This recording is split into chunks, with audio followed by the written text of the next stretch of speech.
Shalom semuanya, saudara sekalian. Satu yang harus kita pahami dan kita punya, serta kita imani adalah hikmat dalam mengerti bahwa setiap jalan-jalan Tuhan selalu dahsyat dan luar biasa. Di Yakobus 1 ayat 5, tetapi apabila di antara kamu ada yang kekurangan hikmat, hendaklah ia memintakannya kepada Allah yang memberikan kepada semua orang dengan murah hati dan dengan tidak membangkit-bangkit, maka hal itu akan diberikan kepadanya. Kita harus percaya bahwa Tuhan selalu punya cara, dan cara Tuhan bagi setiap kita selalu dahsyat dan luar biasa.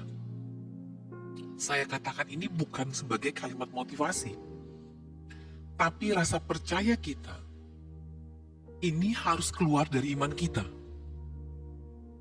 Persoalannya apakah kita mengimani atau tidak. Jika kita tidak mengimani, maka yang terjadi adalah kita terintimidasi dengan pikiran-pikiran kita. Di saat kita terintimidasi, kita akhirnya kehilangan iman kita.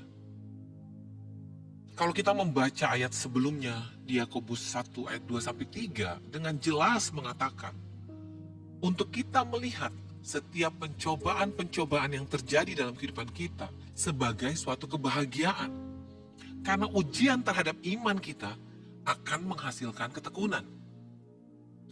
Namun jika iman kita sudah dikuasai oleh pikiran kita, maka kita akan bertanya-tanya, bagaimana kita dapat melihat setiap pencobaan sebagai suatu kebahagiaan? Sementara mungkin kondisi kita saat ini sedang dalam keadaan tertekan karena hutang, sedang dalam keadaan kesakitan karena sakit yang kita derita, atau dalam keadaan kebingungan karena kita nggak tahu harus bagaimana lagi. Kita merasa udah nggak ada jalan. Bagaimana kita bisa melihat semua itu sebagai sesuatu yang membahagiakan? Banyak di antara kita pada saat situasi seperti ini, kita datang sama Tuhan, kita berdoa sama Tuhan, kita mohon untuk Tuhan mengeluarkan kita dari pencobaan-pencobaan ini. Padahal, untuk kita bisa mendapatkan kembali iman kita bukan mengandalkan perasaan yang kita alami. Kita bukan mengandalkan pikiran kita. Kita andalkan keteguhan hati kita. Oleh karenanya di saat kita mengalami apa yang sedang kita alami saat ini mungkin, tertekan, kesakitan, kebingungan, mari kita belajar berdoa, memohon dan meminta Tuhan untuk memberikan kita hikmat yang kita butuhkan untuk kita bisa melewati setiap masalah yang terjadi. Karena semakin lama pencobaan yang kita alami, maka akan semakin sulit kita untuk tetap mempercayai Tuhan. Yakobus 1 ayat 6-8. Hendaklah ia memintanya dalam iman dan sama sekali jangan bimbang. Sebab orang yang bimbang sama dengan gelombang laut yang diombang-ambingkan kian kemari oleh angin. Orang yang demikian janganlah mengira bahwa ia akan menerima sesuatu dari Tuhan. Sebab orang yang mendua hati tidak akan tenang dalam hidupnya. Hikmat tidak sama dengan cara kita berpikir. Namun hikmat adalah pengetahuan yang diterapkan dalam pikiran kita dan diaplikasikan pada kehidupan kita setiap saat. Kita membutuhkan hikmat supaya kita bisa secara tenang dan bijaksana melihat setiap permasalahan hidup dari perspektif yang benar. Dengan hikmat yang benar, maka cara pandang iman kita juga benar. Di saat cara pandang iman kita benar, kita akan hidup dalam hati yang benar. Kita tidak akan hidup dalam kepahitan. Kita tidak akan hidup dan bertanya mengapa ini terjadi. Tapi sikap hati kita akan benar. Dengan iman yang benar, kita akan berhati-hati dan kita tidak akan mendua hati. Kita akan yakin bahwa Tuhan benar-benar mendengarkan doa kita. Kita akan yakin bahwa Tuhan benar-benar mengasihi kita. Kita nggak akan pernah ragu dengan semua itu.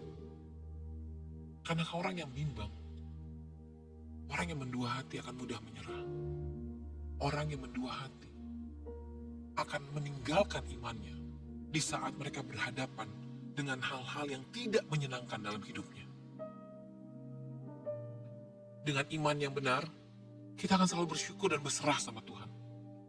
Karena kita tahu Tuhan punya berbagai macam jalan dan cara yang ajaib. Jangan batasi iman kita.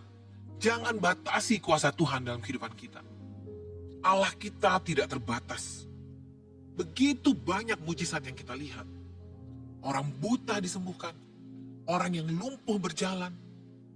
Bahkan kita sama-sama lihat, hari ini kita ada sebagaimana kita ada semua karena kuasa Tuhan yang tidak terbatas. Dengan iman yang benar, kita akan berharap kepada Tuhan dan kita tidak berharap sama orang lain. Bahkan kita tidak akan berharap sama kuasa-kuasa apapun. Kadang di saat kesabaran menantikan jawaban, doa kita teruji, kita mulai terpancing untuk mengandalkan orang lain. Bahkan kita menggunakan berbagai macam cara untuk mendapatkan jawaban yang sesuai dengan apa yang kita mau. Padahal, dengan iman yang benar, kita tidak akan kompromi dengan dosa. Dengan iman yang benar, kita tidak akan menghalalkan segala cara. Dan dengan iman yang benar, kita tidak akan berharap sama manusia. Hari ini, apapun situasi dan kondisi kita, mari kita datang sama Tuhan. Kita minta hikmat Tuhan. Karena saya percaya hikmat Tuhan bukan hanya memberikan kita kecerdasan, tapi memberikan kita pengetahuan, kebijaksanaan, bahkan hikmat Tuhan akan memberikan kita iman yang benar, sehingga memimpin hidup kita untuk terus jadi produktif, proaktif, dan inovatif. Kita akan selalu melihat bahwa melalui setiap masalah yang ada, melalui penderitaan yang kita alami, Tuhan berikan kita kesempatan-kesempatan untuk bertumbuh dewasa dalam iman kita melalui setiap proses.